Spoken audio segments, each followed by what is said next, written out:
J'ai une question. Est-ce que vous voulez être encouragé par la parole de Dieu ce soir? J'ai une parole très encourageante de la part du Seigneur. Jérémie 29. C'est dans ce passage qu'apparaît cette fameuse phrase « Vous me chercherez et vous me trouverez ».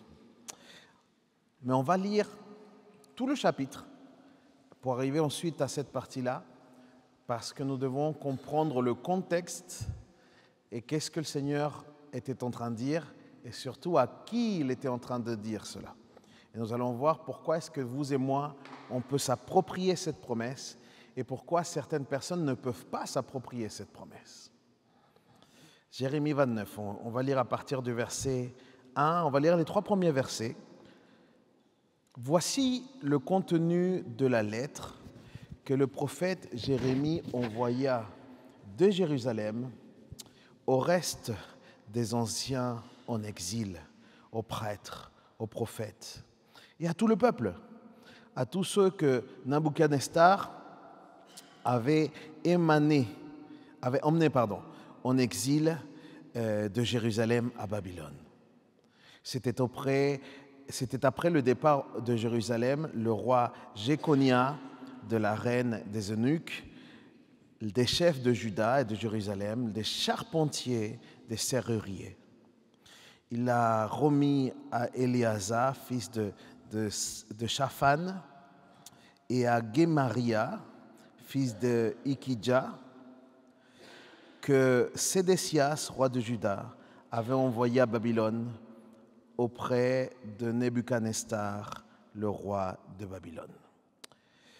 Ce soir, pour vous parler un petit peu de ce contexte, je dois vous expliquer peut-être pour ceux qui ne connaissent pas l'histoire biblique d'Israël. Il y a eu 3 déportations très importantes dans l'histoire biblique du peuple. 3 déportations en Babylone. Et là, nous sommes sur ce qui est la 2e déportation. Cette déportation a lieu environ 600 ans, avant Jésus-Christ, du temps du roi Joachim, c'est de ce temps-là. Elle va durer, c'est une déportation qui va durer 70 ans. Si vous voulez encore mieux comprendre le contexte de cela, il faut aller dans 2 Rois chapitre 24. Dans 2 Rois chapitre 24, vous avez tout ce qui est le contexte un peu plus peut-être clair sur ce qui va se passer là. Vous pourrez le lire pour mieux comprendre. Comme je vous disais, ça a une durée de 70 ans et ce fut la déportation la plus importante que le peuple va vivre en Babylone. Pourquoi? Parce qu'en fait, c'est une grande partie de la nation qui va être touchée par cette déportation. Une déportation parce qu'en fait, le peuple de Babylone est venu assaillir la terre de Juda, la terre d'Israël. Et à ce moment-là, le peuple, parce qu'ils avaient été conquis, vont être pris, ils vont prendre les meilleurs hommes, ils vont prendre des guerriers, etc. On verra tout de suite, juste après. Et ils vont être pris pour pouvoir venir directement à Babylone.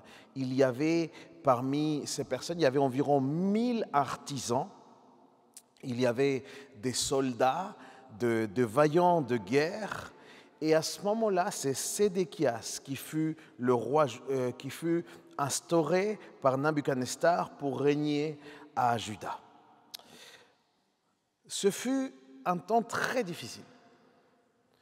Et pour vous et moi, peut-être, qui n'avons pas vécu de déportation en tant que telle, certains d'entre nous avons déménagé ou avons emménagé ici dans ce pays, non pas parce qu'on a été déporté à cause de guerre ou trucs comme ça.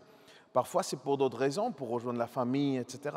Du coup, il nous est très difficile, pour vous et moi, de comprendre ce que le peuple a vécu à ce moment-là. Croyez-moi, c'est très, très dur. Parce que ce sont des masses et des masses de gens qui se voient sortir de leur terre, de leur pays, de leur culture, de leur langue. J'ai des amis arméniens, dont un pasteur qui s'appelle Emmanuel Virabian, avec son épouse Annie, qui ont vécu littéralement ça. une véritable déportation.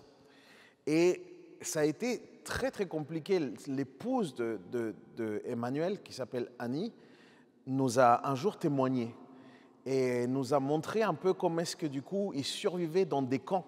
Ils étaient obligés d'aller dans des camps dans lesquels ils étaient aussi persécutés. C'est très difficile. On n'a pas forcément l'accès à l'eau, on n'a pas forcément l'accès aux besoins d'hygiène que tout le monde peut avoir. C'est vraiment des temps extrêmement, extrêmement difficiles. Ils se sont vus vraiment, littéralement asservis dans un pays qui n'était pas le leur. Alors, même si c'est difficile, il faut essayer de comprendre cette douleur. Il faut essayer de comprendre l'incertitude qu'on peut ressentir, l'insécurité. Il y a des familles qui ont été séparées, déchirées. Il y a eu des gens qui sont morts au combat et il y a eu des femmes et des enfants qui sont vus dans un pays étranger. Ce que je veux dire, c'est que c'est extrêmement grave ce que le peuple a vécu.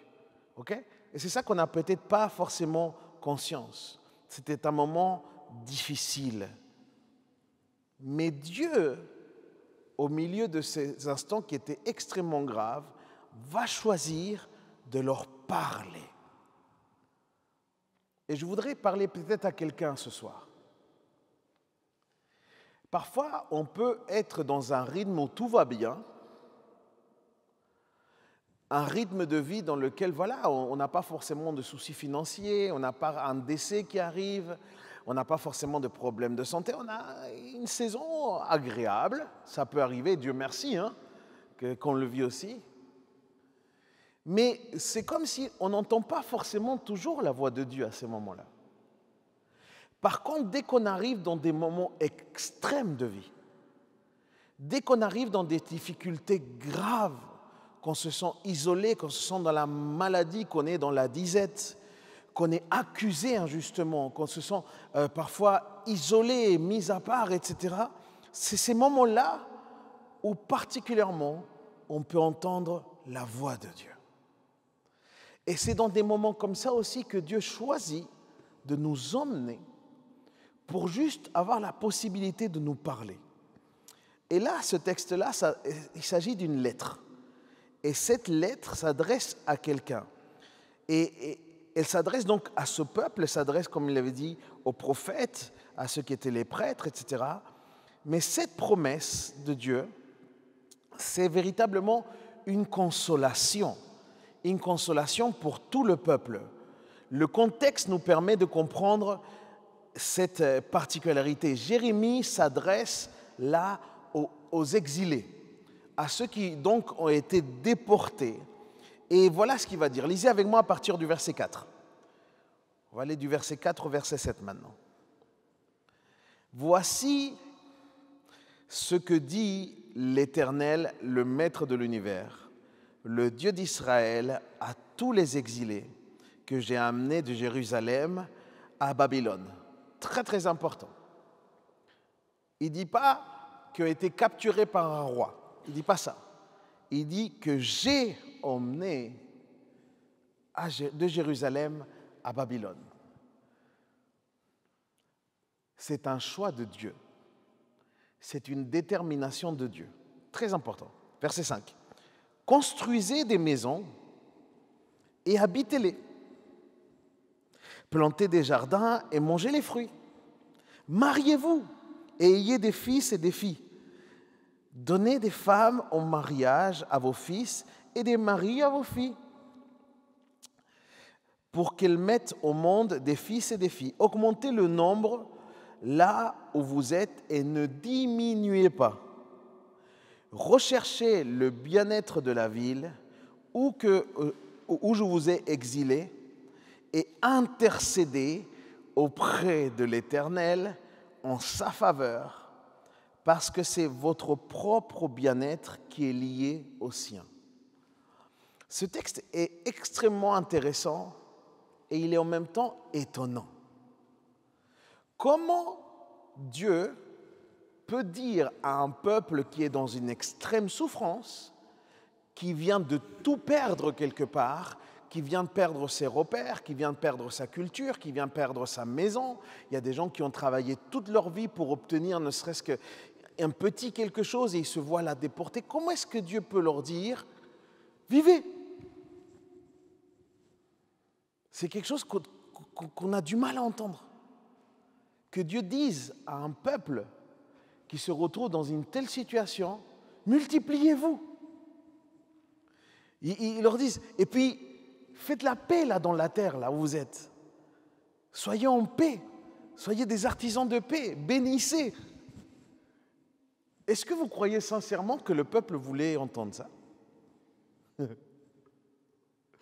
Est-ce que le peuple n'aurait pas préféré que le Seigneur leur dise, ne vous inquiétez pas, j'arrive. Ne vous inquiétez pas, tout va changer.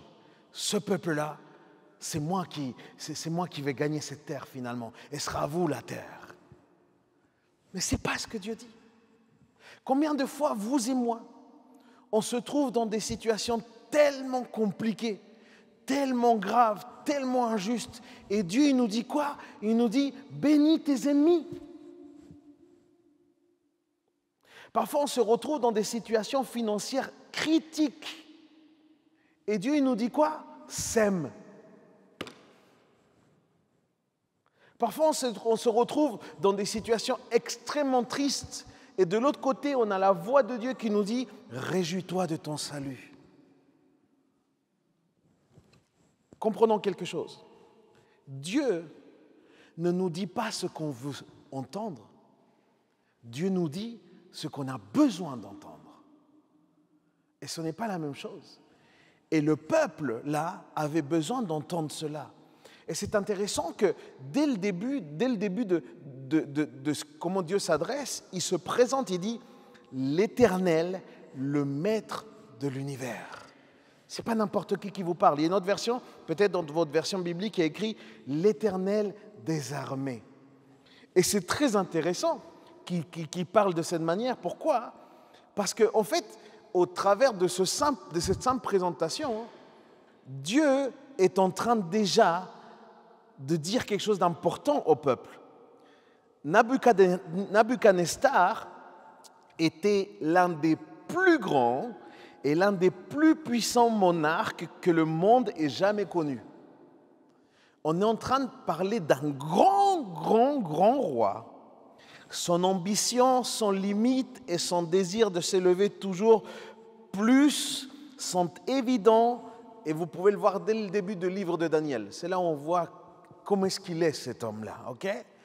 Mais Dieu, en s'adressant au peuple, Dieu en leur disant, c'est moi le maître de l'univers, c'est moi l'Éternel des armées, il est en train de replacer ce grand monarque à l'échelle de ce qu'il est. Et vous savez comment est-ce que Dieu le voit? Eh bien, Dieu il voit ce roi, il dit ce grand roi, malgré sa gloire terrestre, n'est qu'un jouet entre les mains d'un grand Dieu. Ce qui impressionne les gens n'impressionne jamais Dieu. Et Dieu peut incliner le cœur de ce fameux roi comme bon lui plaît. Le roi pense que c'est lui qui est à l'initiative de la déportation. Le roi pense qu'il a gagné le peuple.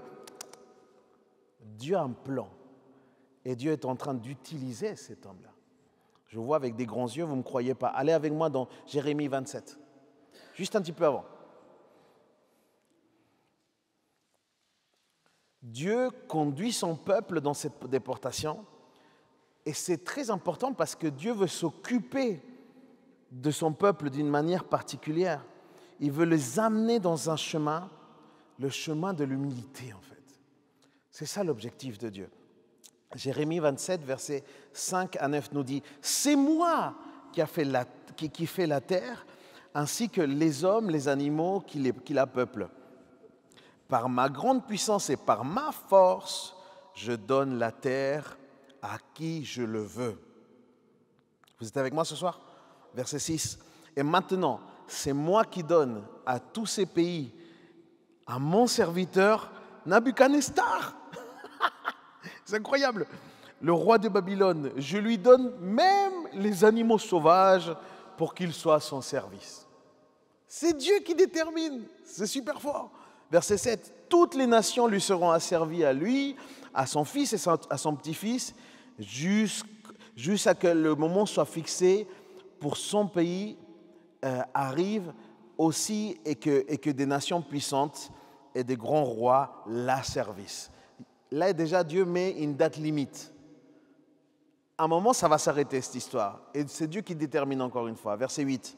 Si une nation ou royaume ne sert pas à Nabuchodonosor, roi de Babylone, et ne se soumet pas au roi de Babylone, j'interviendrai contre cette nation par l'épée, par la famine et par la peste, déclare l'Éternel, jusqu'à que je l'ai éliminé par son intermédiaire. Dieu va se servir de Nabuchodonosor. Regardez ensuite au verset 11. En revanche, la nation qui se soumettra, c'est terrible, la nation qui se soumettra et le servira, je la laisserai vivre tranquille sur la terre, déclare l'Éternel, pour qu'elle la cultive et qu'elle y habite.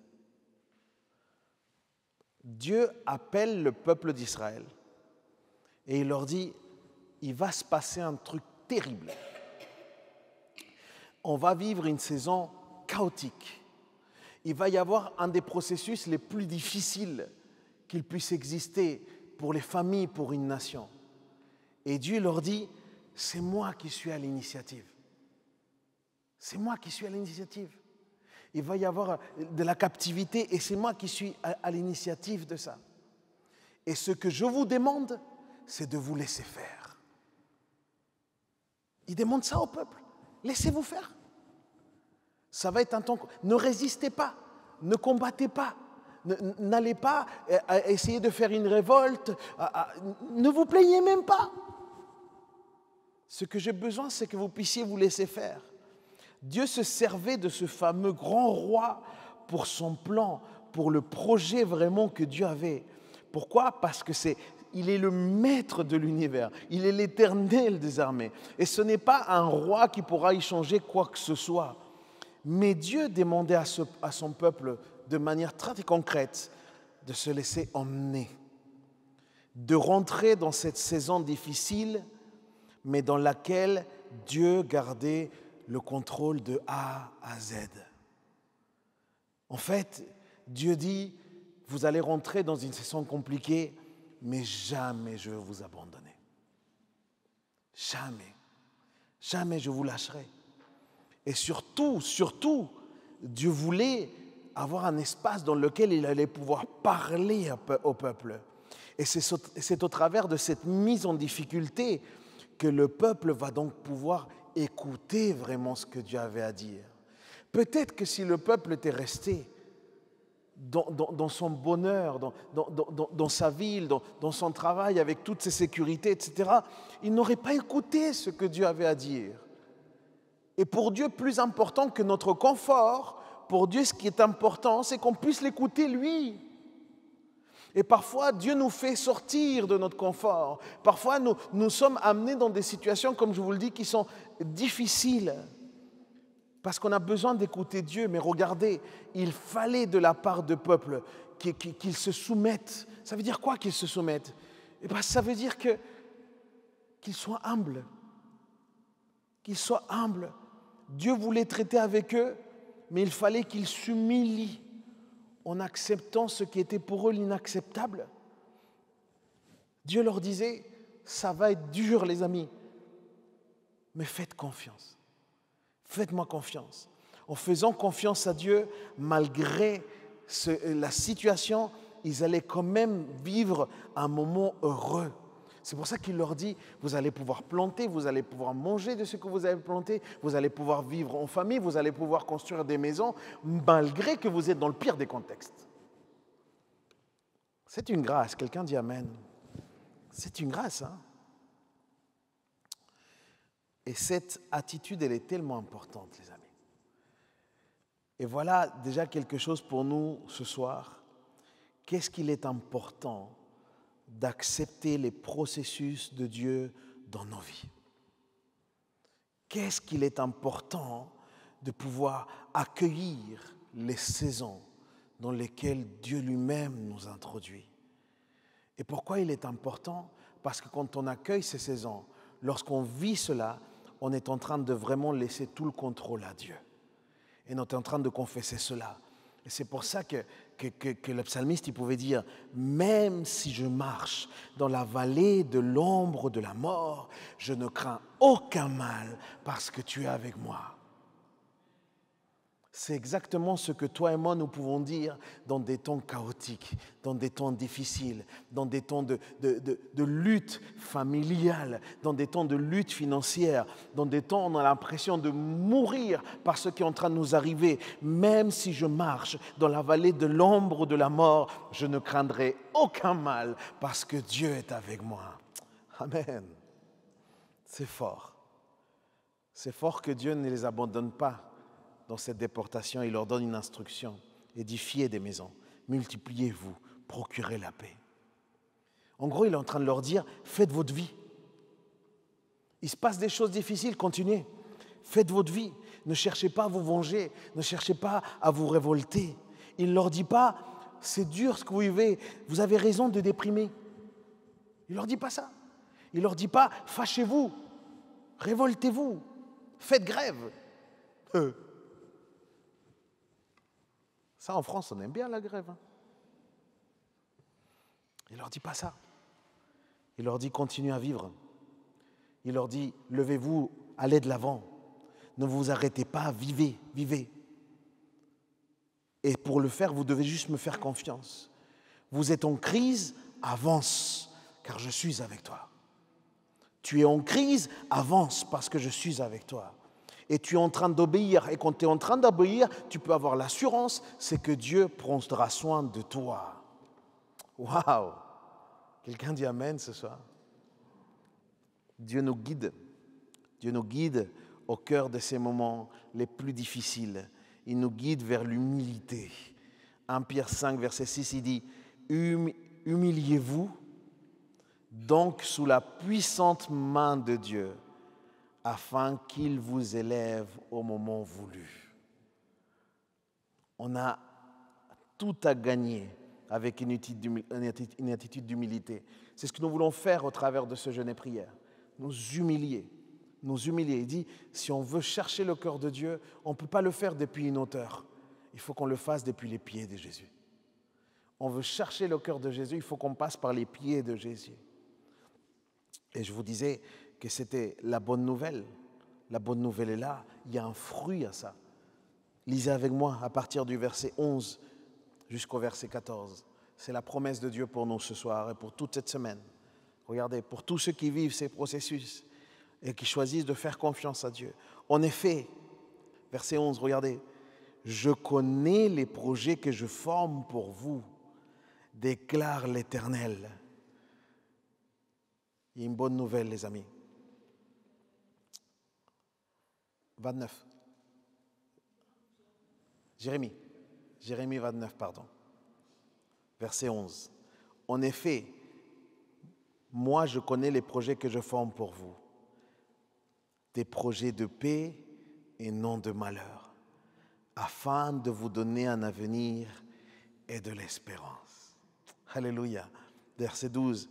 « Alors vous m'appellerez. » Notre version, il dit, vous me chercherez. Alors vous m'appellerez et vous partirez. Vous me prierez et je vous exaucerai. Vous me chercherez et vous me trouverez parce que vous me chercherez de tout votre cœur. Regardez ce qu'il dit. Je me laisserai trouver par vous, déclare l'Éternel, et je ramènerai vos déportés. Je vous rassemblerai de toutes les nations et de tous les endroits où je vous ai chassés, déclare l'Éternel. Et je vous ferai revenir à l'endroit d'où je vous ai fait partir en exil. Je ne sais pas si quelqu'un est en train de comprendre ce soir. Tu as l'impression que tu es rentré dans une saison peut-être extrêmement grave, extrêmement difficile et tu ne vois pas le bout. Le Seigneur t'a dit, de là où tu viens, je vais encore te ramener. C'est moi qui suis capable de faire ça. Je voulais que tu puisses mettre toute ta confiance en moi. Et moi, j'ai un plan et mes plans sont bons. Ce sont des plans de paix, des projets de paix.